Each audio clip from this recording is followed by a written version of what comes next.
Պատմական Հայաստանն ու իրական Հայաստանը ոչ միայն համատեղելի չեն, այլև լրջագույն սպառնալիքներ են ստեղծում մեկը մյուսի համար։ Հայաստանի վարչապետի այս խոսքերը ցնցել են շատերին, բայց իսկապես ինչ է թաքնված այս հայտարարության հետևում։ Արդյոք սա խաղաղության համար վճարվող գինն է, թե ազգային աղետի սկիզբ։ Այո, նոր սահմանադրության մեջ անկախության հռչակագրին հղում պետքա չլինի, եւ ասեմ ինչու, որովհետեւ անկախության հռչակագիրը կառուցված է կոնֆլիկտի տրամաբանության վրա։ Չենք կարող մենք կոնֆլիկտի տրամաբանության վրա գնալ եւ ուզենալ անկախ պետություն կառուցել։ Եկեք միասին հասկանանք, թե ինչ վտանգ է պարունակում անկախության հռչակագիրը սահմանադրությունից հանելու թեզը։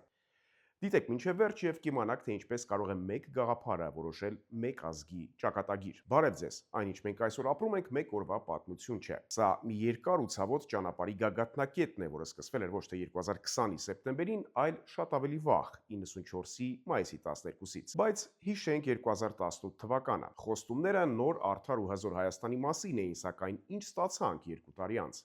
44-օրյա պատերազմ, հազարավոր զոհեր եւ Արցախի մեր պատմության ու ինքնության մի անբաժանելի կտորի լիակատար կորուստ։ Սա ուղղակի ռազմական պարտություն չէր, սա հոգեբանական կոտրվածք էր, եւ այսօրվա իշխանությունը փորձում է այդ կոտրվածքը բուժել ոչ թե ուժեղանալով, այլ հենց մեր պատմական հիշողությունը հիվանդության պատճառ հռչակելով։ Այն, որ այս մեծ աշխարհաքաղաքական խաղում կամակատար էին Հայաստանի այսպես կոչված երրորդ հանրապետության, թեև այդ թեզի հետ համաձայն չեմ,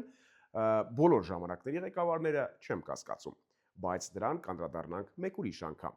Հիմա խոսենք ներկայից։ Պատերազմից ու Արցախի հայաթափումից հետո սկսվեց քարոզչության մի նոր ալիք։ Մեզ սկսեցին համոզել, որ մեր բոլոր դժբախտությունների պատճառը պատմական Հայաստանի մասին մեր երազանքներն են, որ մեր պապենական հողերի, մեր մշակույթի ու պատմական արդարության մասին հիշելը ծանր բեռ է, որը խանգարում է մեզ ապրել իրական Հայաստանում, որ պետք է հրաժարվենք անցյալից խաղաղություն ունենալու համար։ Վարչապետը պարբերաբար հայտարարում է, թե հրաժարվում է պատմական արդարության վերականգնման օրակարգից, դա համարելով մեր անվտանգության սպառնալիքը։ Եվ ես ասում եմ, որ ես որպես Հայաստանի Հանրապետության վարչապետ ընդհանրապես հրաժարվում եմ այսպես կոչված պատմական արդարության վերականգնման օրակարգից, որովհետև ես կարծում եմ, որ պետք է արդար իրականության հետևից գնալ եւ ոչ թե պատմական արդարությունը վերականգնելու հետևից գնալ, որովհետև մենք ինչքան գնացինք պատմական արդարության հետևից, այնքան առերեսվելու ենք նորանոր պատմական անարդարությունների։ Բայց արդյոք դա այդպես է։ Արդյոք անցյալից հրաժարվելը իսկապես երաշխավորում է ապագան։ Եկեք ավելի խորը փորենք։ Այսօր իշխանության գլխավոր թիրախը դարձել է Հայաստանի սահմանադրությունը։ Ինչու՞։ Որովհետև մեր գործող սահմանադրությունը հիմնված է մի փաստաթղթի վրա, որը մեր պետականության հիմնաքարն է՝ անկախության հռչակագիրը։ Իսկ ինչ է ասում այդ հռչակագիրը։ Այն ամրագրում է հայ ժողովրդի միասնական կամքն ու պատմական արդարության ձգտումը։ Սա ուղղակի գեղեցիկ խոսքեր չեն։ Սա մեր պետության իրավական եւ բարոյական հիմքն է, մեր ազգային ձգտումների, այդ թվում Արցախի ինքնորոշման իրավունքի հիմնավորումը։ Եվ հիմա Հայաստանի վարչապետը հայտարարում է, որ անկախության հռչակագիրը կոնֆլիկտի եւ կախվածության հռչակագիր է։ Նա եւ իր թիմը պնդում են, որ նոր սահմանադրության մեջ այս հղումը պետք է ուղղակի անհետանա։ Սա ներկայացվում է որպես ներքին օրակարգի հարց, որը մեզ անհրաժեշտ է աշխարհում ճիշտ դիրքավորվելու համար։ Բայց եկեք անկեղծ լինենք։ Սա Ադրբեջանի պահանջի ուղիղ կատարումն է։ Բաքուն բաց տեքստով հայտարարում է, որ քանի դեռ Հայաստանի սահմանադրությունը պարունակում է հղում հռչակագրին, ապա այն կդիտարկվի որպես տարածքային պահանջ եւ խաղաղության պայմանագիր չի ստորագրի։ Այսպիսով, ինչ է ստացվում։ Սահմանադրությունից այս հղումը հանելով մենք մեր իսկ ձեռքով զրոյացնում ենք մեր պատմական իրավունքները։ Մենք ընդունում ենք, որ 1988-ի շարժումը սխալ էր։ Սա ուղղակի իրավական փոփոխություն չէ, սա քաղաքակրթական ընտրություն է, որով մենք օրինականացնում ենք էթնիկ զտումները եւ մեր պարտությունը։ Սա ոչ թե խաղաղության ճանապարհ է, այլ կապիտուլյացիայի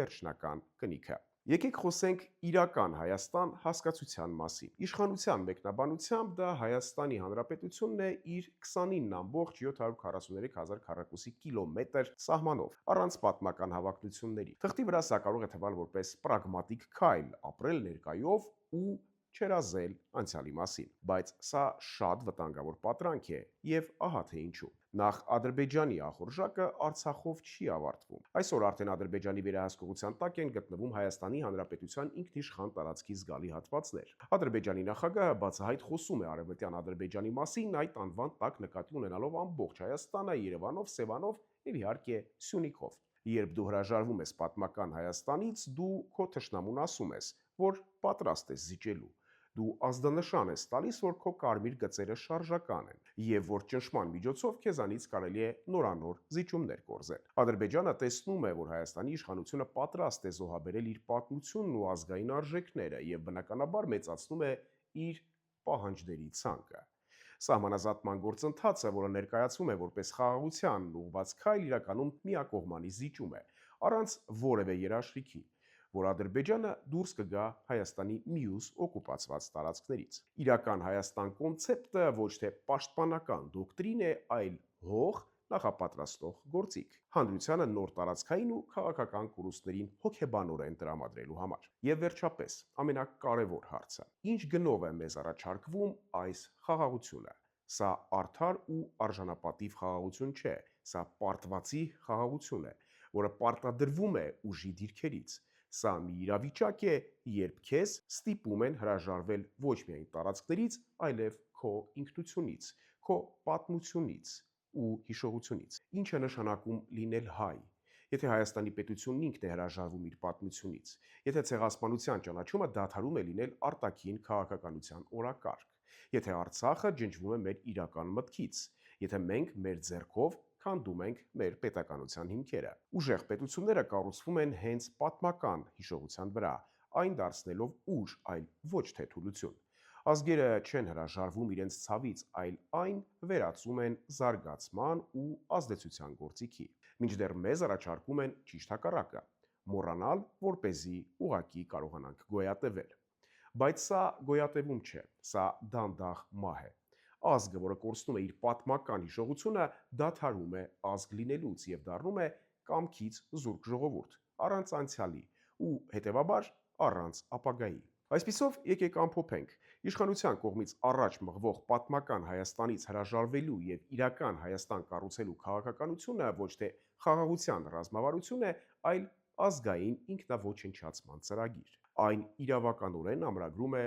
Արցախի կորուստը, քանդում է մեր պետականության հիմքերը եւ ազդանշան ուղարկում մեր թշնամիներին, որ մենք պատրաստ ենք անվերջ զիջումների։ Սա ոչ թե ուժեղ եւ ինքնիշխան Հայաստանի տեսլական է, այլ մի տարածքի, որի ճակատագիրը որոշվում է Բաքվում եւ Անկարայում, եթե կուզեք նաեւ Մոսկվայում ու Վաշինգտոնում։ Եթե այս քաղաքականությունը շարունակվի, ապա իրոք կարող է դառնալ վերջը այն Հայաստանի, որի մասին երազում էին մեր նախնիները եւ որի համար իրենց կյանքը տվեցին ու տվել են հազարավոր հայրենիներ։ Իսկ դուք համաձայն եք այս գնով խաղաղությանը։ Գրեք ձեր կարծիքը մեկնաբանություններում։ Կիսվեք այս տեսանյութով, որպեսզի ավելի շատ մարդիկ իմանան իրականությունը։